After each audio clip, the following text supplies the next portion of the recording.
the most important question that I have right now for myself is, what is holding me back from enlightenment or self-realization? What am I resisting? Or what is resistant in me? What is blocking me from fully attaining to this possibility? That is what I intend to figure out with this video. That is what I'm going to talk about, and I'm not sure I have all the answers, but we'll see if we can get to them or closer to them by letting my mouth speak all the words that are in my mind. So one thing that I know for sure is that one needs a lot of energy to actually make it burst through the crown chakra. And I do feel like there is quite some energy in me.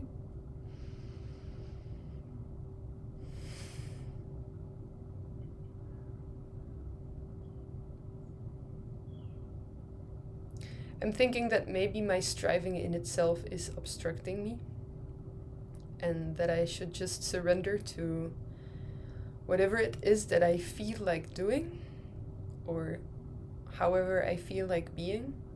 Like I should stop trying to control any behaviors, any thoughts that I have. Like just complete and total letting go. The only thing is that I don't fully trust whatever is still inside of me in terms of personalities and tendencies and like karmic substance. And I feel like if I do this and I just become like a wave of random behavior and following whatever comes up, that it might lead the other way, that it might not lead to self-realization, that it might not lead to heightened energy, that it might not lead to attentiveness, but only to leaking energy and releasing energy, because there is a big part of me that still seeks comfort and that wants to just settle into the past somehow. Another thought that I have is that I should open my heart more, that through love and involvement I can get the necessary flow or lubrication of the system somehow, in order for things to really shift and move. Because there is a certain unease in my system very present right now. It even affects the way that I am able to express, like it's blocked in my face, it's blocked in my words, my body doesn't feel completely rested or comfortable. So there is active fear, resistance, holding back somehow, not feeling easy with what is happening inside of me. And yeah, I have experienced that in moments of true love, and really paying attention to something other than what is in myself, that this discomfort easily dissipates.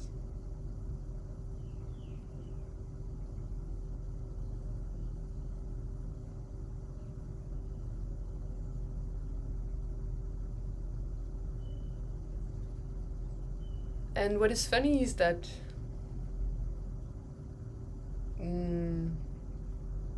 there's also a big chunk of disbelief somehow in myself. Disbelief in the fact that self-realization or attaining to something, or making your energies sprout, or like the flowering, spiritual flowering, that it is something. Like, there's a lot of skepticism somehow about the possibility of myself ever experiencing this, or attaining to this, or like grasping and understanding what it is.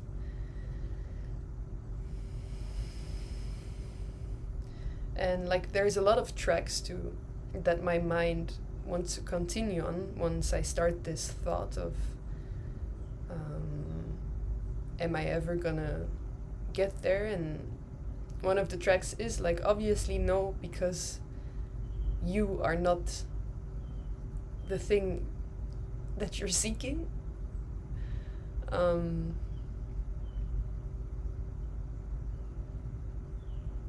emptiness is in the absence of thought.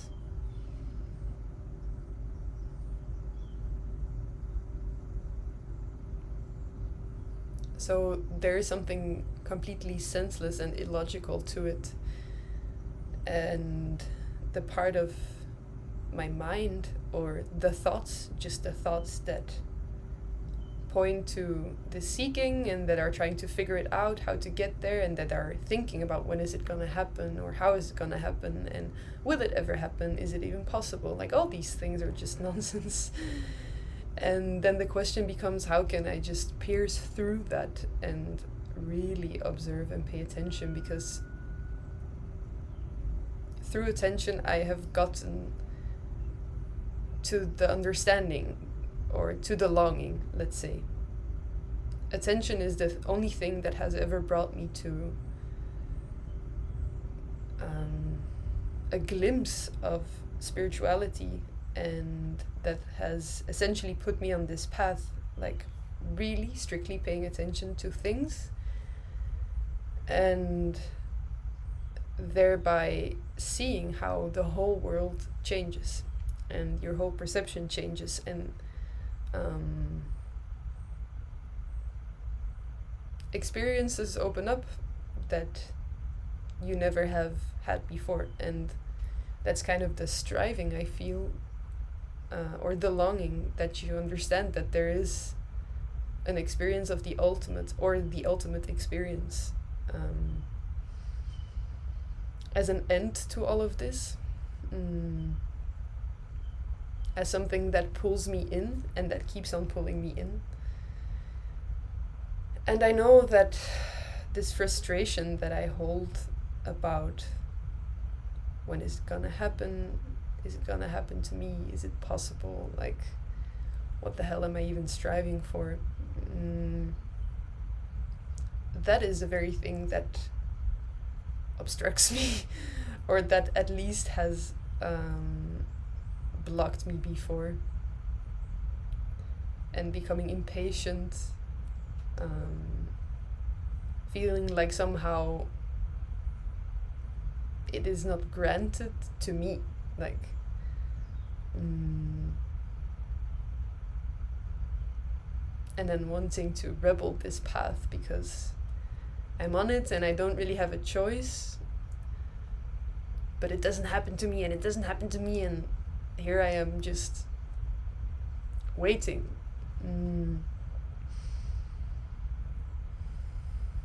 And I feel like slowly I'm maybe finding some balance or acceptance there, that it would also be okay to go without, and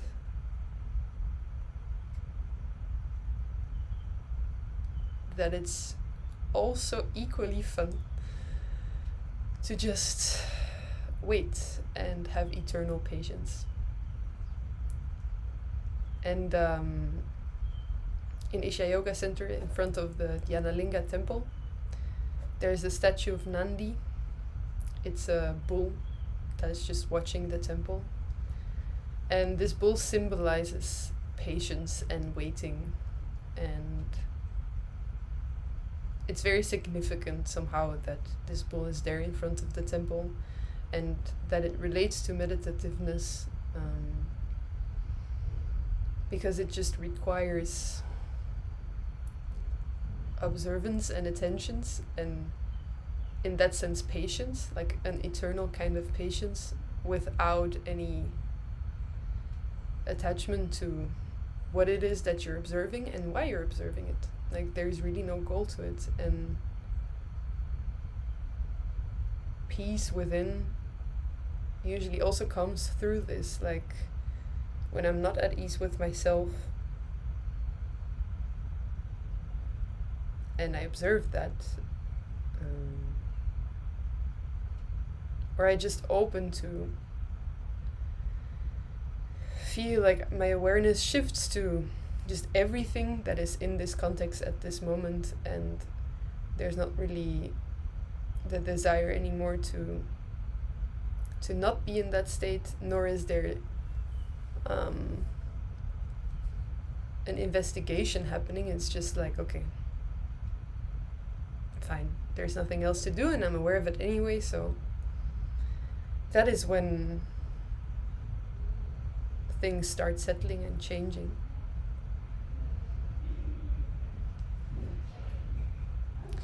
Another route or another thing that I'm thinking of is that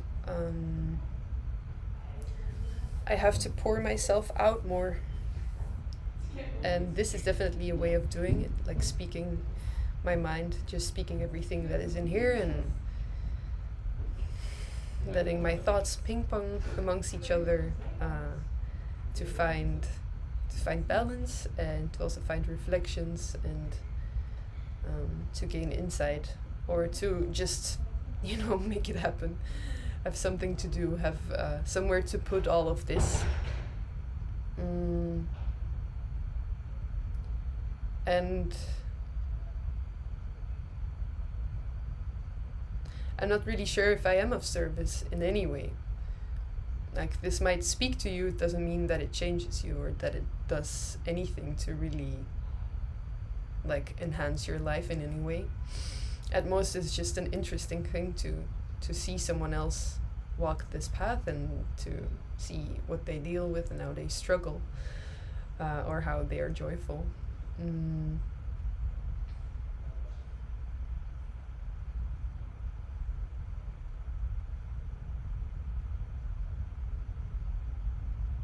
And Miriam is again on my mind, Miriam Magdalena.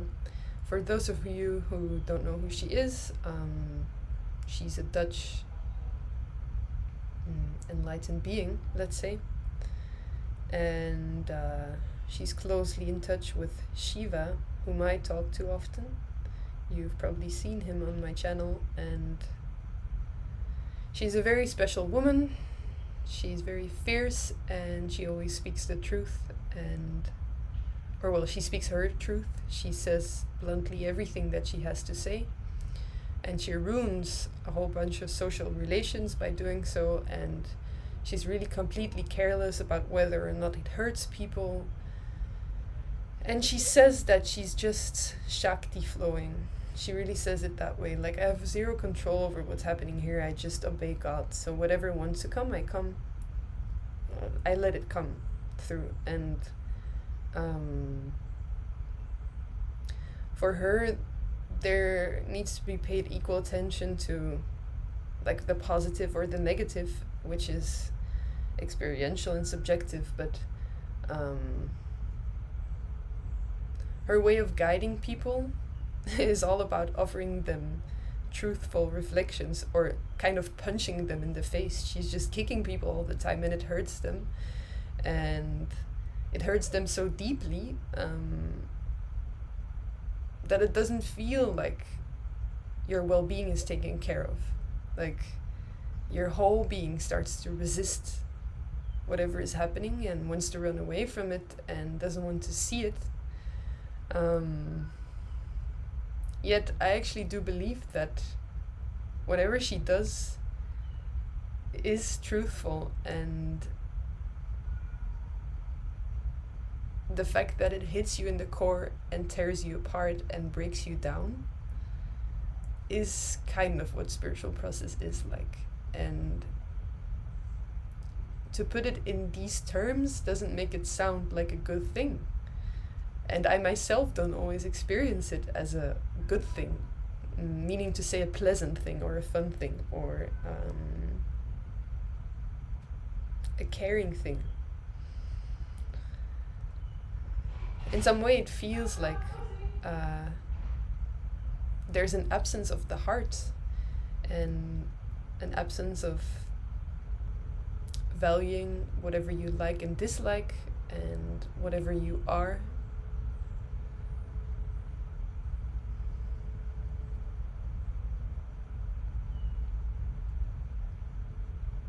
So that's also what makes it very confusing, because you have an internal guidance system, and sometimes following this is what brings you into a flow state, or what puts you in a state of full expression and aliveness. On the other hand, when it is karmic and it's just based on past life experiences, past behavior, other people's thoughts and ideas, like if it's just programs running inside of you that are making the decisions, then you're not really getting anywhere.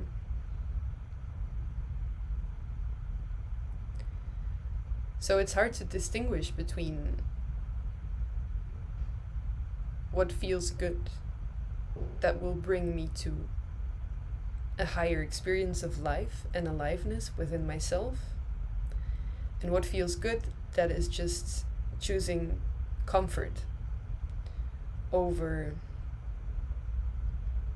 that aliveness, or over shedding something that is not needed, and shedding an identity, basically.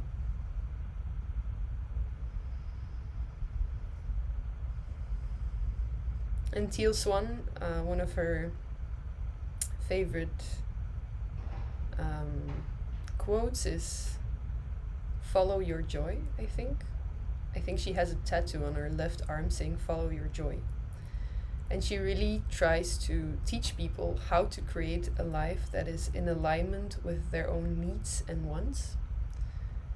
And she tries to help them to feel good and to feel true and authentic and fulfilled. And so she instigates on following what makes you joyful, because that is what leads you there.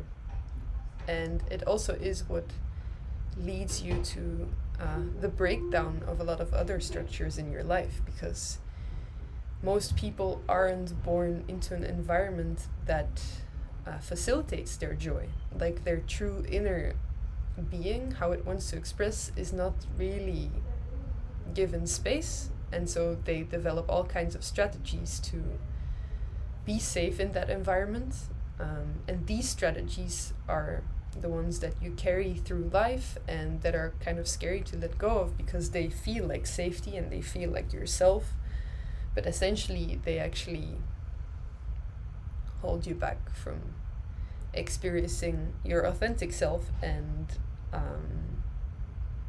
creating the life that you really desire to live. And if I apply this teaching to my own life right now, and if we would say that self-realization would be the highest joy to attain for me in this moment, then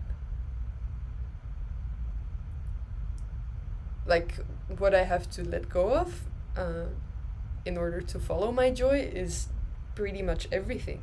Like, and not in the sense that I have to change my entire life. Like, it's not about external physical circumstances or the choices I make or the things that I do. It's just about going internally into the whole experience of this thing and completely detaching from the psychological or the thought process that is happening and that is constantly explaining this life. And it's about completely removing myself from that mental situation and the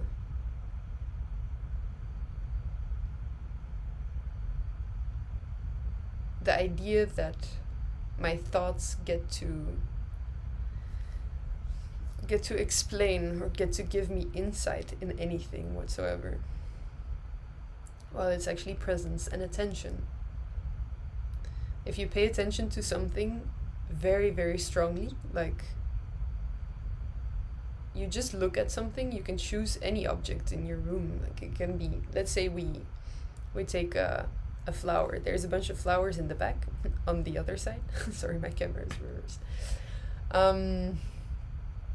If you really look at them, and whenever you notice that your attention is drifting to something else, you just go back to the object and you really put your attention there. That's the only thing you can do. Like, don't think about the flower, just look at it until it's just you and the flower and no mind space, like, or nothing else in the space of your perception or mind than this thing and you observing it. A lot of information is conveyed. It's just because you put your awareness somewhere that an energy exchange happens naturally. So when you're trying to observe your own being or to figure out what it is that you are, to come to self-realization, like realize your true nature, that is just a very complex thing and seems quite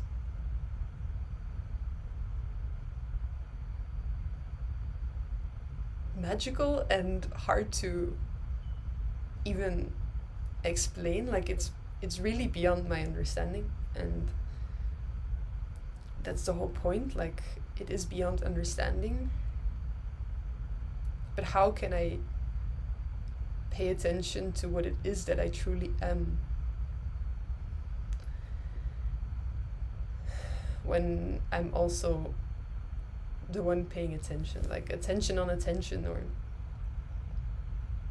there's a lot of ways that I have seen this being explained throughout my life, and the more I get into spirituality, or the more I read, hear, see,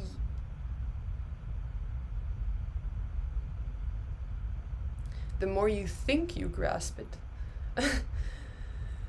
Yet you aren't necessarily one step closer. And it feels very random to me. Sometimes there's peaks in joy and energy, and my awareness becomes super sharp, and I'm very, very far away from my thoughts. Some of them still pull me in and feel like this is me. But it becomes easy to just play around with them, kind of like it's just thoughts appearing. And same with the body. Sometimes when energy peaks, then all of this becomes so loose, and it's not a problem. It doesn't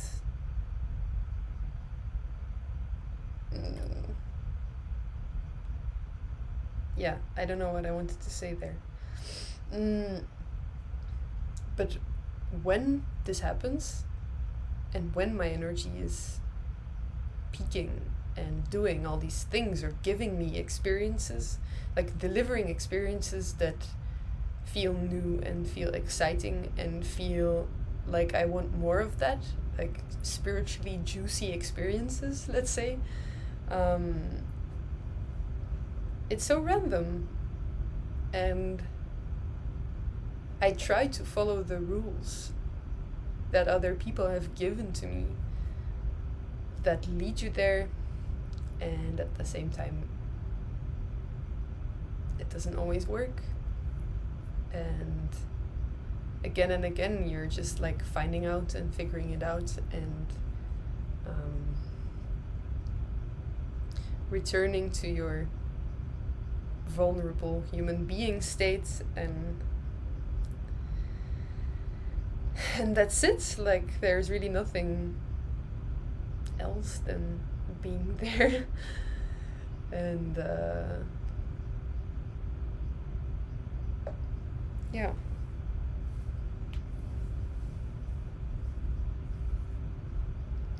What else needs to be said here?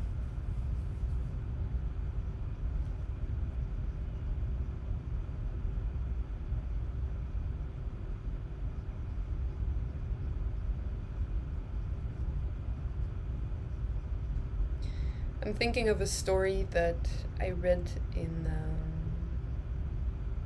the Mystic's Musings, Sadhguru's book, about a guru who sent his disciples into the Himalayas for 12 years before they would receive any kind of initiation. And he says about this that if someone is willing to sit in the cold without doing anything for 12 years long, just sit on the mountain, be there, there's really nothing to pursue, and you're mainly suffering because it's cold and you don't have too much clothes, and there are certain rules to what you can help yourself with, let's say. When I think of this, that's just such, it's heartbreaking, and I don't think I would be capable of that.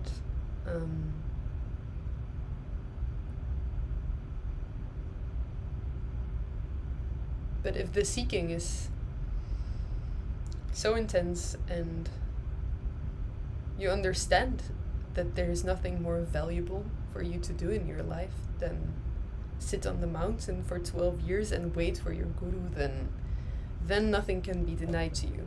That's also what the guru wrote about it, or said about it, that if you have that drive or fire or state of mentality and being in yourself, that you're willing to sit for 12 years, then you might just attain on the Himalayas themselves and not even need a guru, because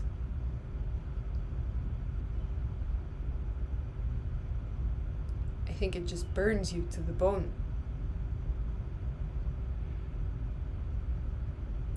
And with that in mind, I can also put things into perspective that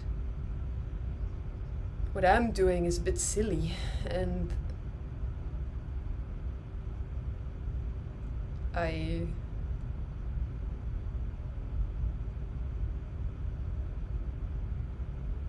very strongly commit to this path when I feel terrified or sad or there's painful emotions. And when I'm joyful, I get very ecstatic and I think I'm almost there. Yes, I'm doing good, and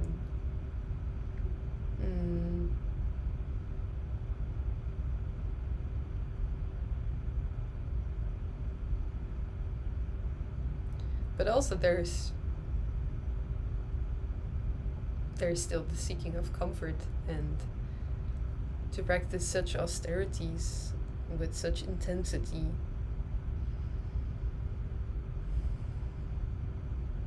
I can only admire it.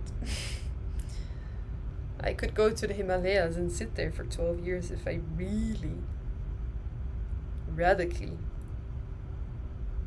want to do this.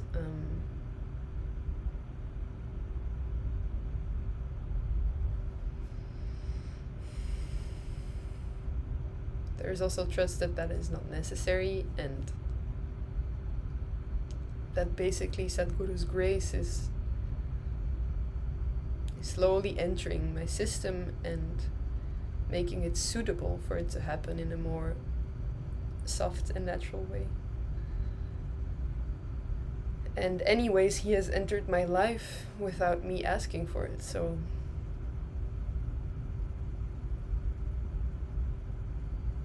the seeking of truth has been there always.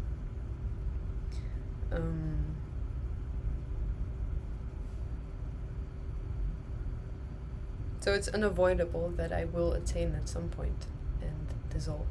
And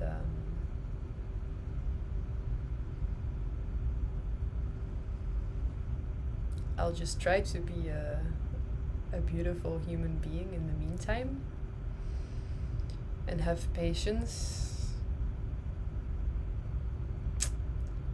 and enjoy this phenomenon of life and the phenomenon of other people in my life that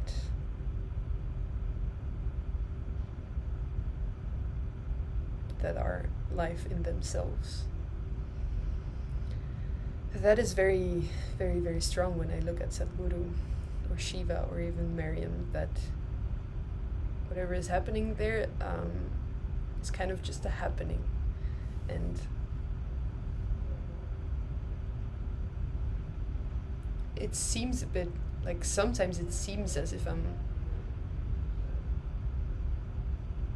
talking to, I don't even know how to name it, like,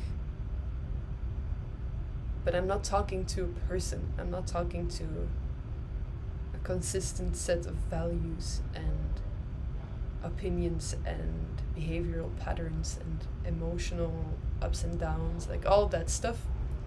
It seems to be there, and it is there as an expression, yet the container for it is so much larger, and the expressions also are quite inconsequent or inconsistent and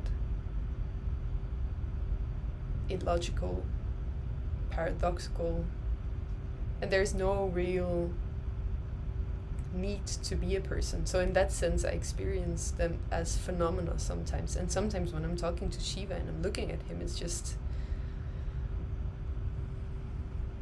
pure insanity to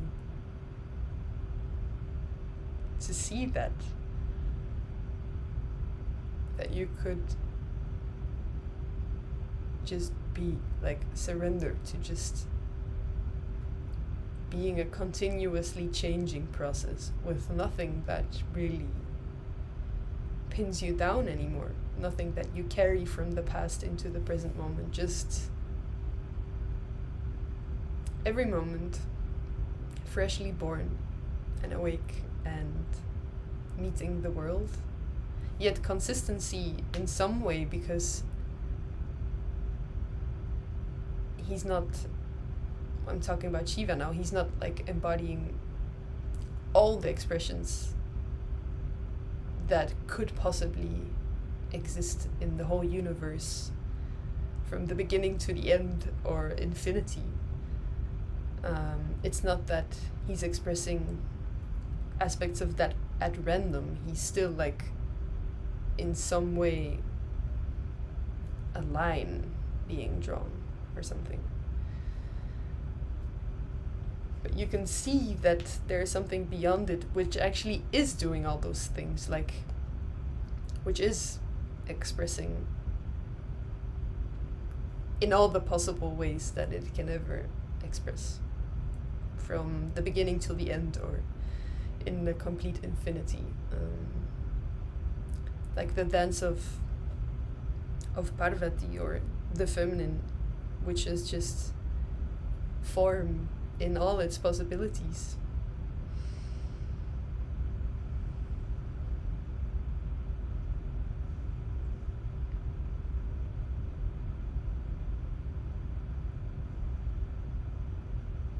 And maybe that is how I picture enlightenment, or how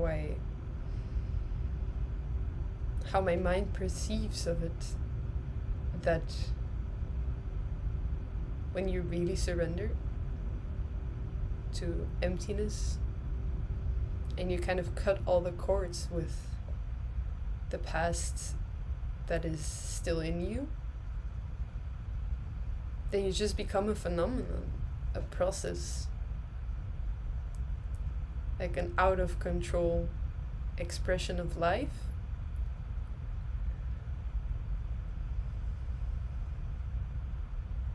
and apparently it's beautiful.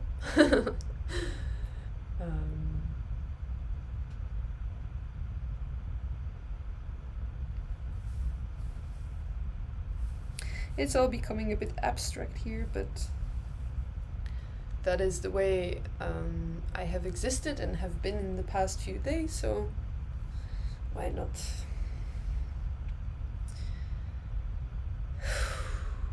Behind me you can see a drawing that I made 2 weeks ago or something. I laid down on this piece of fabric. It's actually a sacred Dhyanalinga shawl. You can see the inscription. It says, "Meditation is wisdom is bliss," the orange words. And so I laid down on it and I drew my contour, and then I filled it in and I started drawing myself. And that was really how I felt, like this kind of block here of a scared being preparing for death. Because what if I actually just become a phenomenon and there's no me anymore? Like, what the hell does that even mean? What if I just become a process and I am completely absent in it? It's just happening. The just happening of life. What if that is preferable over the controlled personal point of view happening of life? Maybe I'm completely wrong with what it is that would be like, or there's also this thing about you already are that being, you just don't know it, and that kind of doesn't make any sense, because how can you not know what you are?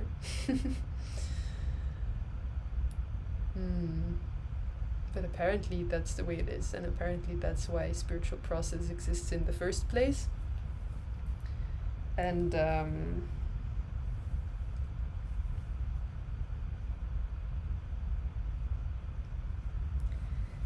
yeah.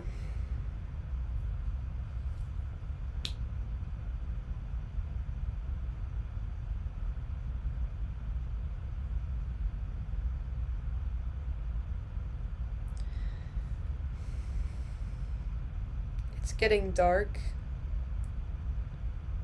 and I'm going to an exhibition of a friend of mine in which I am the model. She's a photographer and a video maker, and she did a project in which I had to be in a bathtub full of Schweppes, because it's fluorescent if you put the right kind of lighting on it. So I was in a bathtub and playing with this dress that looks a bit like a jellyfish. And I'm now getting to see the results along with a whole group of people. So it's gonna be fun. And Shambo.